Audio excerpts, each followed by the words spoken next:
Did you know that EV sales nearly doubled from 2020 to 2021? No. The Argonne National Laboratory, a Department of Energy research facility, said the rapid growth in plug-in electric vehicle sales is remarkable when compared to overall light-duty vehicles that only increased 3% in the same time period. EVs and hybrids, once a rare commodity, are now present virtually everywhere across the state of Florida.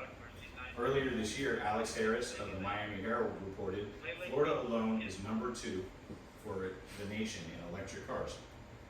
Fire departments countrywide have had to adapt to the unique characteristics of these vehicles when it comes to rescue and extinguishment. They don't burn the same, and when they do burn, they don't go out the same. They're a different beast. There's new electric hazards, lithium batteries, and heat potential like never before. Today, I'm going to go over some of the ways you can identify, immobilize, and extinguish these vehicles to help make our jobs more safe. Let's begin with scene size up. The size up sets the tone for any organized emergency scene, and the first step in sizing up is to figure out if we have a hybrid or electric vehicle. To identify them, there are several ways. First of all, we've got badging. This is our first clue. Modern hybrids and EVs generally have clear markings to advertise their technology. I've included some here. Some brands produce only electric vehicles, and you'll have to recognize these by their branding alone. Tesla, Lucid, and Rivian, for example. Next, there's structural clues. EVs might have different markings on the gas caps, and you won't see any exhaust pipes on the rear of the car. There won't be any mufflers or catalytic converters visible on the bottom of the vehicle if it happens to be on its side.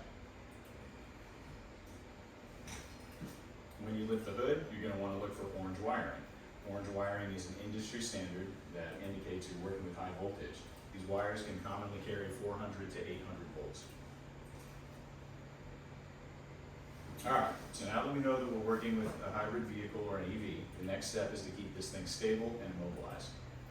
We need to turn the vehicle off. It's the same as any other car, key or push button. The important thing is to get the key fobs out and away from the vehicles, up to 16 feet away, because they might still work outside of that range. As in any vehicle operation, we're going to want to chalk our wheels. These are powerful motors, and they're sometimes dual motors, so it's especially important. They're also silent when running, so you won't have the audible and visual cues you're used to. You want to make sure that you set the parking brake. The parking brakes may be computer operated, and they may be in non-conventional locations. For example, Teslas have them on the steering column stock, or there might be electronic parking brakes in the center column. You want to look for high voltage disconnects, once again, standard orange in color. They'll look like a pull handle pictured, or it might be a wire loop with an identifier that you should cut there. The locations vary, so it's important to continually research these things across different vehicles. Extinguishing these fires is largely the same as any car fire until the battery becomes involved. You want to look for signs of a damaged battery, like smoke or steam, popping and cracking, or obvious structural damage to the battery, like impingement. The rule of thumb is to use your tick to evaluate the temperature. The big risk here is a thermal runaway event. Now this occurs when the battery is impinged, crushed, or on fire. The lithium ion cells enter an uncontrollable self-heating state where hazards like toxic gas, explosions, and fires can occur. This is preventable through cooling, but once the chemical reaction starts, it can't be stopped effectively. Now, EV fire requires 3,000 to 8,000 gallons of water or a submersion tank to adequately extinguish.